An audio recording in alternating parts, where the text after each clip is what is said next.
à Dieu. Voilà, bonsoir. Bonsoir à chacun de vous. Vraiment heureux d'être ensemble à la présence du Seigneur.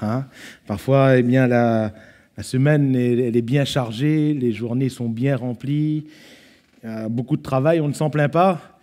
Mais quand il y a le temps de communion fraternelle, je crois que c'est toujours un temps de repos. Un temps de repos, un temps de joie, un temps de fête dans la présence de Dieu. Et qui plus est, être dans la présence du Seigneur, être au milieu de ses frères et de ses sœurs, dans la famille de Dieu, quelle joie, alléluia, quelle grâce. Et je comprends pourquoi David disait, voici, je suis dans la joie quand on me dit, allons à la maison de l'Éternel, alléluia. Et là sont nos frères, nos sœurs, c'est vraiment une grâce. Et puisque nous sommes autour de la parole de Dieu, nous allons l'ouvrir ensemble dans le livre de la Genèse, en chapitre 4, Genèse 4, 25, 26, Adam connut encore sa femme, elle enfanta un fils, et l'appela du nom de Seth, car, dit-elle, Dieu m'a donné un autre fils à la place d'Abel que Caïn a tué.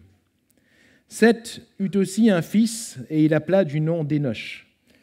C'est alors que l'on commença à invoquer le nom de l'Éternel. Amen. Gloire à Dieu. Nous sommes au tout début de l'histoire biblique dans le livre de la Genèse, un livre qui a été vu avec les enfants en passant pendant toute cette année scolaire où nous avons eu le club. Et nous aurons d'ailleurs des épreuves sur ce livre demain après-midi. Et les parents, n'oubliez pas, nous rappellerons dans les annonces tout à l'heure, n'oubliez pas d'amener vos enfants pour cet après-midi récréatif de demain qui sera suivi d'un goûter. Je referme la parenthèse. Adam, donc, premier homme. Ève, première femme, avant même de concevoir et de mettre au monde des enfants, malheureusement, ils vont désobéir et le péché va entrer dans le monde, s'étendre à toute la création avec le péché et la mort. Ils vont être chassés du jardin d'Éden et puis il va y avoir la naissance de deux premiers fils, Caïn, Abel, nous connaissons l'histoire, de ce fameux Genèse 4 qui est une histoire tragique. Deuxième tragédie de la création, premier meurtre de l'histoire. Par jalousie et par méchanceté, Caïn tua son frère Abel. Caïn a été aussi chassé des terres où il se trouvait. Quelque part loin de la face de l'Éternel, va-t-il dire, mais Dieu, dans sa grâce, va lui dire qu'il aurait toujours les regards sur lui. Caïn serait vengé 7 fois si quelqu'un touchait à Caïn. Mais eux derrière, Adam et Ève, ils avaient perdu quelque part ses deux fils. Le premier parce qu'il va être chassé, donc Caïn, et Abel parce qu'il va mourir. Ça va être terrible pour cette femme. De perdre ses fils, de perdre son fils, d'être séparé de son fils d'Abel par la mort. Ce n'est pas évident pour une maman de perdre son fils. Et c'est ce que va vivre cette femme. Et puis arrive ce temps, qui est un temps de consolation. Adam connut encore sa femme. Elle enfanta un fils. Et elle va dire, Dieu m'a donné un autre fils à la place d'Abel. Dieu m'a donné un autre fils. Seth, c'est le nom de ce fils, signifie littéralement mis à la place. Mis à la place. Dieu va remplacer celui qu'elle avait perdu et qui va être pour elle un sujet de douleur, de peine, la peine d'une mère. Et Dieu va remplacer Seth. Et au travers de Seth ici et de ces deux courts versets, nous voyons l'œuvre que le Seigneur fait et veut faire en chacun de nous. Seth, ou mis à la place, nous voyons que le Seigneur ne veut pas nous laisser comme nous sommes. Quel que soit l'état où nous sommes, quel que soit le point où nous sommes arrivés avec Dieu, plaît-il, le Seigneur désire que nous allions plus loin, Et pour cela, il y a 7 mises à la place. Alléluia. Et au travers du partage de ce soir, nous allons voir simplement comment. Comment le Seigneur œuvre dans notre vie. Qu'est-ce que cette, et je mets encore entre guillemets, cette mise à la place, ou si vous préférez, remplacement. Comment est-ce que Dieu va œuvrer? Dans quel but il va œuvrer? Qu'est-ce qu'il veut voir finalement en chacun de nous? Premièrement, ce texte nous parle d'un remplacement, disais-je, qui désigne la définition centrale d'un terme que nous utilisons souvent dans le Nouveau Testament, surtout en parlant du Saint-Esprit. Et ce terme, c'est la consolation. Ici, en remplaçant, le Seigneur console Ève. Dieu m'a donné un autre fils à la place d'eux. Et quelque part, Ève est en train de dire, non pas, bien sûr, qu'elle pouvait plus voir Abel, elle ne pouvait pas faire revenir Abel, mais elle est en train de dire, Dieu a mis à la place d'Abel, du fils que j'ai perdu. Dieu a remplacé, Dieu m'a donné un autre fils à la place. Si vous préférez, Dieu m'a consolé. Et quelle est l'œuvre que le Seigneur veut faire en nous? Justement, une œuvre de consolation. Alléluia. Et que chacun de nous, ce soir, puisse regarder au Seigneur, comme notre frère l'a dit en introduction avec ce beau passage d'Ésaïe 53. Le prophète Ésaïe, qui est appelé communément le 5e évangéliste, il amène nos regards, même s'il n'a pas la complète et l'exacte révélation de ce qu'il est en train de voir en vision, de ce qu'il est en train de rapporter de la part du Seigneur. Il est en train de nous amener à poser nos yeux sur le Seigneur. Pourquoi? Parce qu'il y avait, pour le peuple d'Israël, à ce moment de l'histoire, une consolation promise par le Seigneur. Et cette consolation s'est accomplie plus de 500 ans plus tard, en effet, parce que Jésus-Christ, le Messie, est venu. Le châtiment qui nous donne la paix est effectivement tombé sur lui, et par ses meurtrissures, nous sommes guéris. Et c'est là l'expression d'une pleine consolation. Et comprenez que là, ce n'est pas la consolation de quelqu'un qui vient, qui nous tape sur l'épaule en disant « T'inquiète pas, ça ira ». Ça peut faire une certaine chaleur, un certain bien quand quelqu'un vient nous consoler par des paroles. Mais c'est beaucoup plus que cela. Il ne s'agit pas de cette simple consolation. Il ne s'agit pas de la consolation, d'une simple compensation quelque part qu'on va nous donner à la place d'eux.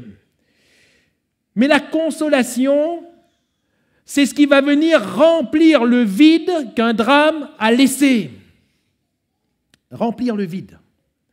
Ici, le drame, c'est quoi? C'est que Abel soit mort.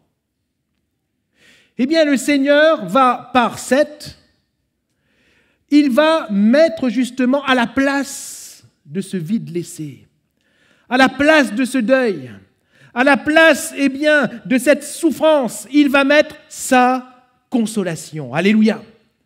Que veut faire le Seigneur en chacun de nous? Une œuvre de consolation. Que dit-il? Dans Joël chapitre 2, versets 25 à 27, nous connaissons ce texte. « Je vous remplacerai les années qu'ont dévoré la sauterelle, le gélec, le asile et le gazam.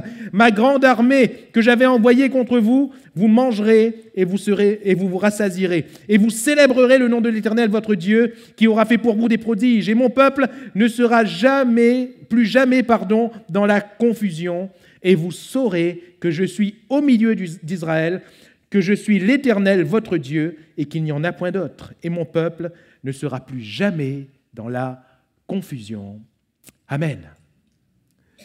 Ce peuple qui est dans la confusion, pourquoi?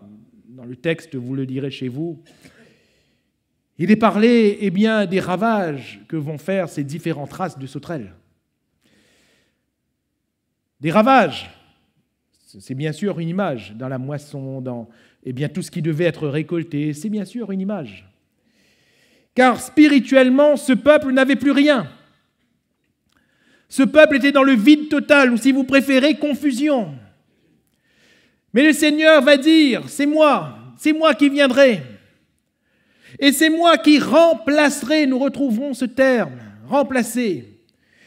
C'est moi qui mettrai à la place d'eux. Il y a un vide. Quelque chose qui a été dévoré par ces sauterelles.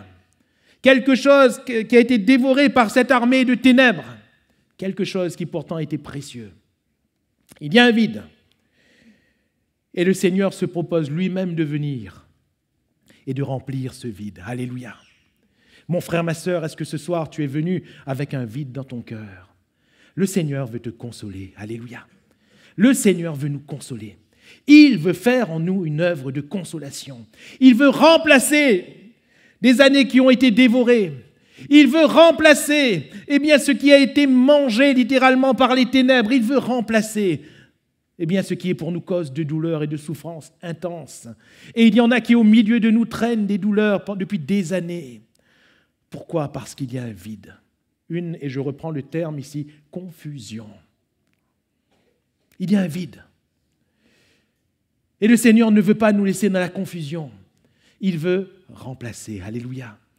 Et ce n'est pas remplacer dans le sens de déplacer. Non, il y a un vide. Et il veut combler ce vide. Alléluia. Il veut combler ce vide. C'est là l'œuvre de Dieu. C'est là le 7. L'œuvre de Dieu. Comment est-ce qu'il le fait? Comme il le dit dans ce passage de Joël. Votre Dieu sera au milieu de vous. Comment est-ce qu'il le fait? Par lui-même. C'est ce que Ève va dire. Dieu m'a donné. Alléluia. Elle ne dit pas « j'ai mis au monde », comme si que ça venait d'elle. Elle ne dit pas « ce sont mes efforts ». Elle ne dit pas « c'est grâce à mon mari ». Elle ne dit pas « c'est une circonstance ou une autre ». Elle ne dit pas « ah je suis tombée enceinte ». « ah j'ai accouché ». Non. Dieu m'a donné. Alléluia. Dieu m'a donné. Voilà la consolation du Seigneur. C'est Dieu qui donne. C'est par sa grâce. Alléluia. Tout est par grâce. Tout est par grâce. Ce ne sera jamais par nos œuvres, afin que personne ne se glorifie. Tout est par grâce. Tout. Et la grâce de Dieu a été telle envers Ève qu'elle a pu avoir ce fils que Dieu lui a donné. Dieu m'a donné. Ce soir, voulons-nous recevoir la grâce de Dieu? Et Paul va dire, la recevoir, oui, mais pas en vain. Alléluia. Pas en vain. Jacob va dire à un moment donné, mais le Seigneur était ici. Mais moi, je ne le savais pas. Il a goûté le temps d'un sommeil à la présence de Dieu. Et quel dommage va-t-il souligner? Eh bien, zut, c'est fini. C'est fini. Je n'ai pas pu comprendre, je n'ai pas pu saisir, je n'ai pas pu profiter comme je l'aurais dû. Combien de fois la grâce de Dieu était là pour nous? Alléluia. Et combien de fois, malheureusement, je dis bien nous, combien de fois l'avons-nous reçu en vain? Combien de fois n'y avons-nous pas répondu comme nous l'aurions dû? Combien de fois? Je vous exhorte à ne pas recevoir la grâce de Dieu en vain. Cependant, cette grâce, elle est là. Et heureusement que Dieu est un Dieu de grâce. Alléluia. Et il fait grâce à tous sans exception. Alléluia. À n'importe qui, même le plus bas tombé, il fait grâce. Même au plus grand des pécheurs, même au plus grand des bandits, même à la personne que nous ne voudrions fréquenter pour rien au monde. Dieu fait grâce. Il est le Dieu de grâce. Et il donne par grâce. Dieu m'a donné. Alléluia. Dieu m'a donné. Et Paul va dire, je suis ce que je suis par la grâce de Dieu. Et quand nous pensons au personnage de l'apôtre Paul, dites-moi, qui aurait parié 1 centime sur la conversion d'un tel homme? Qui? Qui? Vous le voyez entrer dans les maisons, saisir les chrétiens par surprise, les amener afin qu'ils soient condamnés devant le Sanhédrin, et pour la plupart, qu'ils soient mis à mort, et pour le reste, emprisonnés, torturés, etc., etc. Qui aurait dit que ce Saul de Tarse aurait un jour rencontré le Seigneur? Personne. Personne. Même quand il a rencontré le Seigneur, les autres ne croyaient pas. Hein. Ananias va dire, mais Seigneur, vous l'êtes sûr? Hein? On va lui dire, mais va dans la rue appelée à droite, là il y a... Il dit, Seigneur, vous l'êtes sûr? Non, c'est pas possible, c'est pas possible. Personne n'aurait parié, personne. Mais la grâce de Dieu est grande. La grâce de Dieu est immense. Que c'est Jésus qui vient le rencontrer sur ce chemin. Alléluia. Ce n'est pas Saul qui va rencontrer Jésus, c'est Jésus qui vient le rencontrer. Et il est sauvé. Alléluia. Par la grâce. Frères et sœurs, s'il n'y avait pas la grâce de Dieu envers nous, que serions-nous?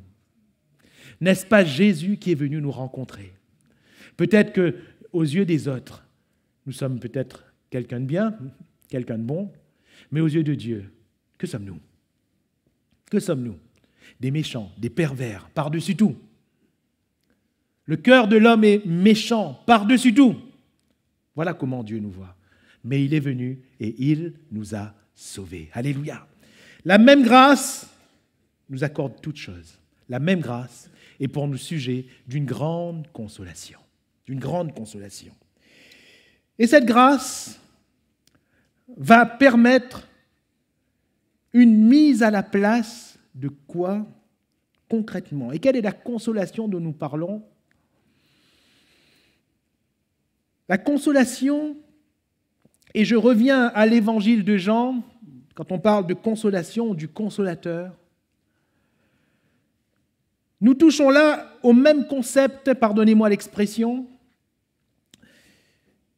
d'une mise à la place de... Les disciples étaient tristes de ce que Jésus s'en allait. Les disciples étaient tristes de ce que Jésus leur avait dit, « Je m'en vais.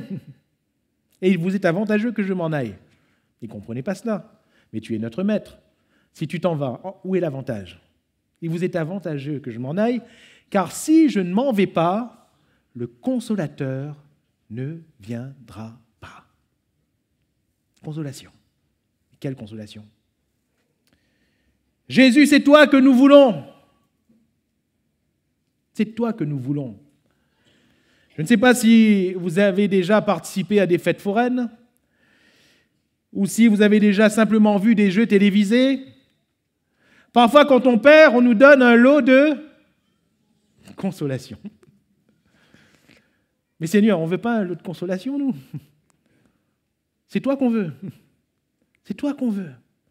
Mais ils étaient tristes. Voilà pourquoi Jésus va leur dire que votre cœur ne se trouble point. Ils étaient tristes de ce que Jésus s'en allait. Mais Jésus leur annonçait quelque chose de puissant. Si je ne m'en vais pas, le consolateur ne viendra pas. Mais je m'en vais. Et quand je m'en serai allé, je prierai le Père pour qu'il vous donne un autre consolateur. Alléluia. Un autre. Un autre. Quelqu'un comme moi. Quelqu'un de ma nature. Quelqu'un, et Jésus va dire, je ne vous laisserai pas orphelins. Je ne vous laisserai pas dans le vide, je ne vous laisserai pas dans la confusion, mais ce vide sera pleinement comblé par cet autre moi-même. Alléluia. Alors suivez-moi bien, pardon. Jésus s'en va, il y a un vide. Et ce vide est synonyme de douleur pour ses disciples. Qu'allons-nous devenir? D'ailleurs, quand Jésus s'en va, n'ayant pas la pleine révélation de cet enseignement du Christ, de Jean 14, 15 et 16. N'ayant pas cette pleine révélation, ils ont peur. Mais nous sommes disciples de Jésus, qu'est-ce qu'on va devenir? Ils s'enferment dans une chambre haute. Mais Jésus leur avait dit, je prierai le Père, et il vous donnera un autre, comme moi, afin qu'il comble le vide que je vais laisser. Jésus est qui? Jésus est le Fils de Dieu. Jésus, c'est Dieu fait homme, c'est Dieu fait chair. Et ce Dieu fait chair allait s'en aller. En passant dans la mort, dans le séjour des morts pendant 3 jours, et en ressuscitant des morts, il va monter s'asseoir à la droite de la majesté divine. Et il a envoyé son esprit, alléluia, un autre lui-même, le divin consolateur, afin que cette consolation soit effective. Et Jésus va dire, je ne vous laisserai pas orphelins, mais je viendrai à vous. Et il ne dit plus, je serai avec vous. Il a dit jusqu'à maintenant, ce consolateur que vous connaissez, il était avec vous, mais il sera en vous. Alléluia. Le vide qui est en vous sera comblé. Le vide qui est en vous sera comblé. Mon frère, ma sœur, toi qui es venu avec un vide, une douleur ce soir. Un vide cause de douleur. Je ne sais pas ce que tu as perdu. Je ne sais pas qui tu as perdu. Mais Jésus veut venir par son esprit combler ce vide. Alléluia. Jésus veut nous remplir. Et quand il est dit remplir, il veut remplir tous les vides de notre cœur. 7, mis à la place. Alléluia. Comme Ève a été consolée, Dieu m'a donné. Alléluia. Dieu m'a donné. Eh bien, de la même manière, Jésus veut nous donner. Jésus veut se donner à nous, de telle sorte que celui qui est en Christ, il est une nouvelle créature. Alléluia. Les choses anciennes sont passées, toutes choses sont devenues nouvelles. Vous voulez vivre ce Joël 2, 25, je remplacerai les années, ces années qu'ont dévoré les ténèbres, je remplacerai, il n'y a qu'une seule manière de le faire. Qu'une seule façon possible. Celui qui est en Christ est une nouvelle créature. Alléluia. Pourquoi? Parce que Christ l'a comblé. Christ l'a changé. Christ l'a transformé. Je remplacerai. Les choses anciennes sont passées. Alléluia. Toutes choses sont devenues nouvelles. Voilà la consolation du Seigneur. Et nous devons vivre cette consolation. Nous devons vivre en tant que nouvelle créature. Nous devons vivre la vie nouvelle que le Seigneur nous a donnée. C'est là la vie éternelle. Alléluia. Elle n'est pas ailleurs. Ce n'est pas autre chose. Ce n'est pas quelque chose qui est dans l'air. Ce n'est pas quelque chose de mystique. Non, la vie éternelle, elle est là. Quand on reçoit Christ, c'est l'Esprit de Christ que l'on reçoit. Et l'Esprit de Christ œuvre en nous. L'Esprit de Christ remplace en nous. L'Esprit de Christ change en nous. Il remplace en nous ce qui était avant. Il crée en nous une nature nouvelle. Nous sommes pleinement consolés. Le vide qui était en nous est comblé. Et nous vivons une vie nouvelle. Alléluia. Une vie nouvelle. Une vie de consolation. 7. Dieu m'a donné. Dieu m'a donné. Alors, qui est Seth? Seth, c'est plus qu'un fils que Dieu donne à Ève et Adam. Seth, c'est beaucoup plus que le 3e fils. C'est beaucoup plus qu'une consolation, qu'un séchage de larmes pour Ève. C'est toutes ces choses, oui. Mais beaucoup plus que cela. Seth, c'est le choix de Dieu. Pourquoi? De Seth va naître le Messie. Alléluia. Pas de Caïn, pas d'Abel, et pas des éventuels autres fils ou filles qui vont naître après. C'est Seth qui est le choix de Dieu. C'est lui qui est le choix de Dieu. C'est lui. Frères et sœurs, Dieu a un seul oint, un seul par excellence, un seul choix. Et ce choix, c'est Jésus. Alléluia. Celui que Dieu a envoyé par excellence, c'est Jésus.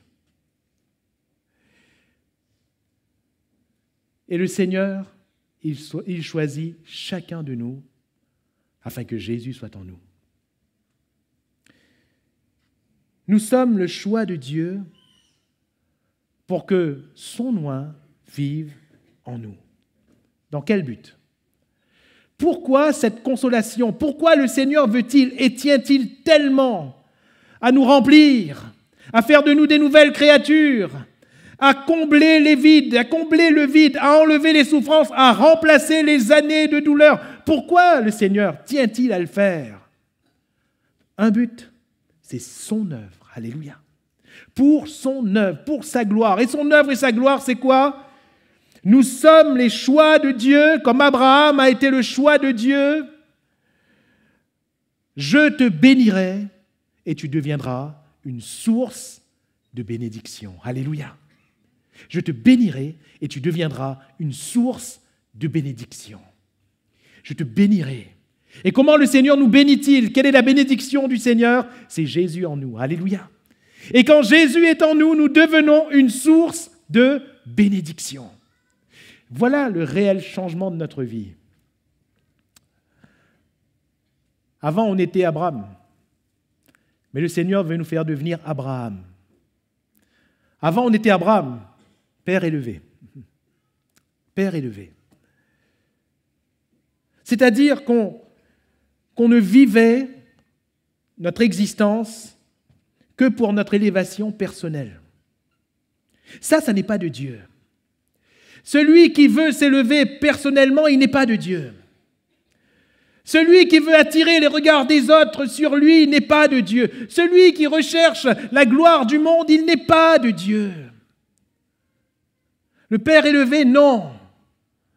Dieu change le nom d'Abraham en Abraham. Tu ne seras pas père élevé, mais tu seras père d'une multitude. Alléluia. Et si le Père élevé attire les choses vers cette personne, ce Père élevé, Père d'une multitude, attire notre attention sur tout ce qu'il y a après. La multitude. Alléluia. C'est la multitude d'après qui est importante. Ce n'est pas, celui qui fait entre les mains de Dieu, nous sommes tous des instruments. C'est ce que Dieu fait qui est important. C'est ce que Dieu va produire en nous et par nous qui est important. Alléluia. Et plaise à Dieu que nous soyons tous et toutes des instruments entre les mains du Seigneur. Mais il faut que nous soyons cette source de bénédiction. Cette source. 7, c'est le choix de Dieu. Mon frère, ma sœur, tu es le choix de Dieu. Je suis le choix de Dieu. Jésus a dit à ses disciples, ce n'est pas vous qui m'avez choisi, mais moi je vous ai choisi, je vous ai établi afin que vous alliez, que vous portiez du fruit, que votre fruit demeure. Alléluia. Et il va dire dans Jean 15, que mon Père sera glorifié dans un seul cas de figure, lorsque vous porterez beaucoup de fruits. Lorsque vous porterez beaucoup de fruits, et ces fruits seront pour qui? Pas pour vous-même, mais pour les autres. Alléluia. Une source de bénédiction. Les autres viendront, les autres mangeront, les autres seront nourris, et les autres connaîtront le Seigneur. Nous cherchons le but de notre existence sur terre, je vais vous le dire, il est très simple. C'est que premièrement, nous recevions Jésus dans notre vie, et deuxièmement, que nous servions à la bénédiction des autres. Alléluia. Le Seigneur ne nous a pas créés pour autre chose. Rencontrer le Seigneur et bénir les autres. Pour bénir les autres, combien il nous faut être remplis du Saint-Esprit? Pour bénir les autres, combien il nous faut faire jaillir le fruit de l'Esprit pour être une source de bénédiction? Combien il nous faut vivre la vie de l'Esprit? Combien? Et puis il y a, à la fin du passage que nous avons lu, cet Énoch qui arrive. Seth eut aussi un fils et il l'appela du nom d'Énoch. Ne pas confondre avec Enoch, qui est un autre. Là, c'est Énoch.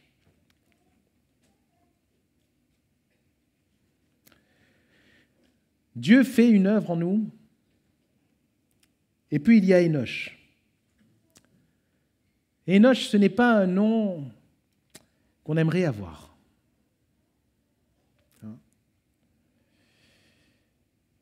Énoch, C'est un terme hébreu qui vient et qui revient et qui revient et qui revient dans l'Ancien Testament. Ce n'est pas qu'un nom propre.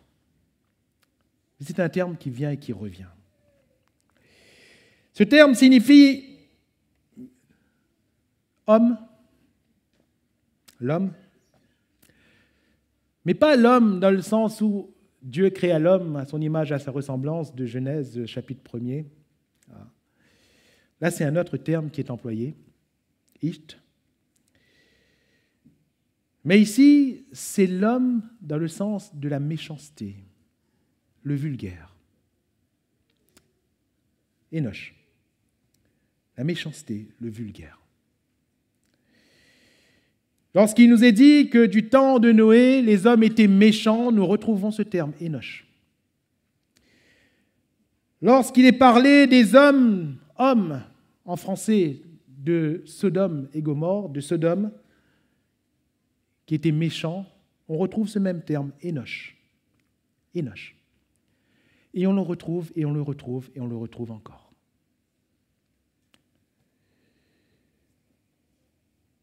Qu'est-ce qu'il vient faire, ce Énoch, ici? Et où se trouve ce Énoch quand Dieu veut faire une œuvre en nous?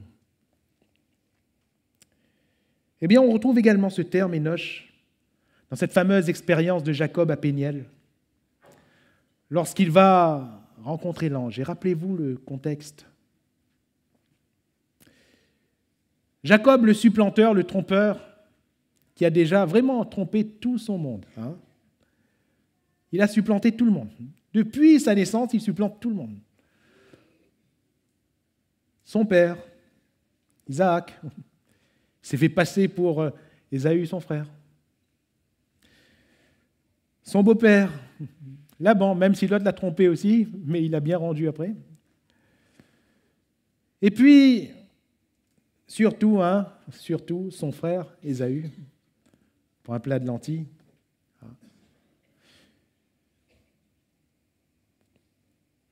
Et là, dans cette situation, on pourrait s'attendre à ce qu'il supplante encore. Quelle est la situation? Son frère Ésaü, justement, sachant qu'il vient, qu'il rentre à Canaan, son frère l'attend pour le tuer. Son frère vient à sa rencontre pour le tuer. Peut-être que Jacob, ce supplanteur, a commencé à imaginer qu'est-ce que je peux faire pour éviter ça. Peut-être qu'il avait certaines solutions qui lui sont passées par l'esprit, peut-être qu'il n'en avait pas, on ne sait pas, le texte ne nous le dit pas. Toujours est-il qu'il s'est retrouvé au pied du mur et qu'il se voyait certainement mourir. Il a toute sa famille avec lui, ses femmes, ses enfants. Il va mourir. Ils vont mourir. Et puis il va passer ce gué de Jabbok. Il va faire passer ses troupeaux, ses serviteurs, ses enfants, ses femmes. Et puis il va dire, allez-y, moi je reste là. Moi je reste là. Et dans cette nuit, alors qu'il se trouve là seul, un ange de l'Éternel passe. Et l'ange de l'Éternel va commencer à lutter avec lui. Au départ, c'est l'ange qui lutte avec lui. Mais au fur et à mesure du texte, nous voyons que c'est Jacob qui commence à lutter avec l'ange pour qu'il reste. L'ange lutte avec Jacob et le frappe au tendon, à l'emboîture de la hanche. Et ensuite, Jacob, certainement qu'il se prend un coup, et il s'agrippe et dit « Reste là.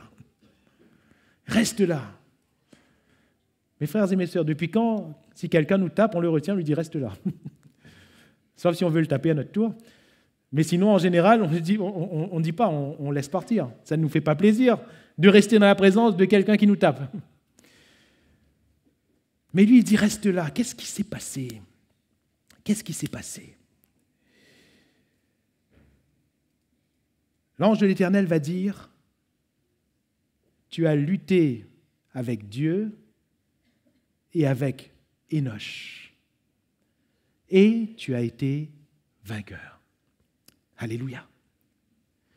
Tu as lutté avec Dieu et avec les vulgaires, littéralement, les méchants, littéralement. Quand on regarde à l'histoire de Jacob, il n'a pas combattu beaucoup d'hommes, même pas du tout. Avec qui a-t-il lutté? Frères, sœurs, ce soir-là, il est seul. Avec qui a-t-il lutté et a-t-il été vainqueur? J'aimerais dire avec lui-même. Avec ce qui est vulgaire en lui. Avec ce qui est méchant en lui. Il a lutté avec lui-même. Vous savez, souvent, notre plus grand ennemi, ce n'est pas un homme, ce n'est pas une femme. Notre plus grand ennemi, je vais peut-être vous choquer, peut-être pas. Parfois, ce n'est même pas le diable. Parfois, c'est nous-mêmes. C'est nous-mêmes. Dieu vient faire une œuvre excellente en nous. Et nous représentons nous-mêmes un frein à l'œuvre de Dieu. Qu'est-ce qui représente en nous un frein à l'œuvre de Dieu? Le vulgaire, le méchant, la chair, le sang, qui n'hérite pas le royaume de Dieu.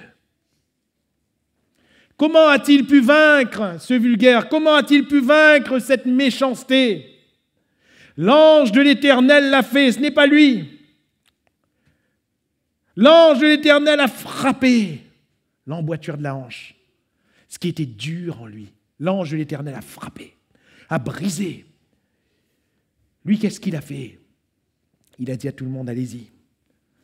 Et il est resté là. La Bible nous dit seul. Seul dans la présence de Dieu. J'ai vu l'Éternel face à face et mon âme a été sauvée. Alléluia. Péniel. Il avait commencé à goûter au Seigneur. Il avait commencé à goûter la grâce de Dieu, mais il a fallu Péniel. Il a fallu que ce Hénoch soit vaincu. Il a fallu que cette chair et ce sang soient brisés. Il a fallu. Mes frères et mes sœurs, oui, nous avons goûté que le Seigneur est bon. Oui, nous avons goûté à la grâce de Dieu, à la mise à la place d'eux.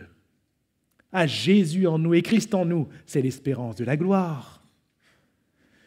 Mais vous avez remarqué qu'on est encore sur la terre? Vous avez remarqué que malheureusement, il nous arrive encore de broncher, que malheureusement, il arrive encore à quelques méchancetés de s'élever dans notre vie et d'empêcher l'œuvre de Dieu de s'accomplir en nous. Vous avez remarqué que parfois des mauvaises pensées viennent contrer ce que le Seigneur veut faire. De mauvaises attitudes, de mauvais caractères, du vulgaire. Comment pouvons-nous faire? Ah Seigneur, je voudrais vraiment que tu combles ce vide qui est en moi. Je voudrais vraiment être une source de bénédiction pour les autres, mais que dois-je faire? On ne peut pas, nous-mêmes, enlever. Quand il est dit, tu as lutté avec Dieu, avec des hommes, ce n'est pas par nos forces. Ce n'est pas par, notre talent, notre capacité, ce n'est pas possible. Nous devons être dans la présence de Dieu. Et c'est le Seigneur qui brise ce qui est mauvais en nous. Alléluia.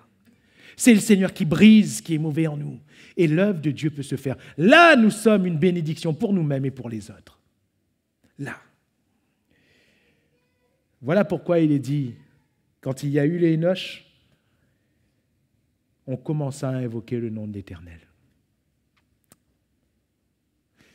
Frères, sœurs, quand tu vois le vulgaire dans ta vie, quand tu vois le méchant dans ta vie, qu'est-ce qu'il faut faire? Invoque le nom de l'Éternel. Demande l'aide du Seigneur. Humilie-toi devant le Seigneur. Ne crois jamais que tu es plus grand, plus fort que le Hénoch. Tu as lutté avec des hommes et tu as été vainqueur. Comment? C'est pas toi ça. C'est par la force de Dieu. Alléluia. C'est Dieu qui brise. C'est Jacob qui est à terre. Et le Seigneur lui dit, bravo Jacob, tu as été vainqueur. Alléluia. Parfois, il faut qu'on soit à terre pour que le Seigneur nous dise, bravo, tu as compris quelque chose enfin. Tu as enfin saisi quelque chose. Tu as pu enfin être vainqueur dans quelque chose. Alléluia. Or, être à terre, on n'aime pas, n'est-ce pas? Être brisé, on n'aime pas. Et cependant, c'est là notre victoire. J'aimerais conclure par, ce fameux 7. Dieu m'a donné. Dieu m'a donné. Et le Seigneur est toujours celui qui nous donne. Alléluia. Il est toujours le Dieu de grâce. 7. Dieu a remplacé, Dieu a mis à la place d'eux. Et le Seigneur est celui qui veut faire que notre passé soit oublié. Il veut remplacer. Comment? En comblant le vide que justement ce passé a laissé. Comblé par la présence de Jésus, par son esprit. Son esprit est cette consolation, ce consolateur. Et il nous fait devenir de nouvelles créatures, de telle sorte que nous sommes le choix de Dieu.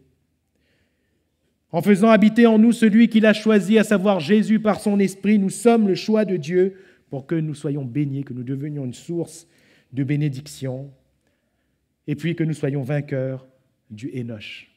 Comment? Pas par nous-mêmes, encore une fois, mais toujours par lui. Que personne ne se sente plus fort que Hénoch, parce que nous ne le sommes pas. Que personne ne se croie plus fort que ce qui est méchant, que ce qui est vulgaire, parce que j'aimerais rappeler que le cœur de l'homme est méchant, qu'il est pervers, qu'il est tortueux par-dessus tout. La Bible nous dit, qui peut le connaître? Non, il faut laisser Dieu agir, il faut laisser Dieu briser, il faut laisser Dieu nous mettre à terre pour que l'on soit vainqueur. Alléluia. Et c'est un esprit brisé qui glorifie le Seigneur. C'est lorsque nous sommes réellement démunis de toutes choses que nous pouvons donner gloire à Dieu. Comment? Invoque le nom du Seigneur. Alléluia. Invoque le nom du Seigneur et tu seras sauvé.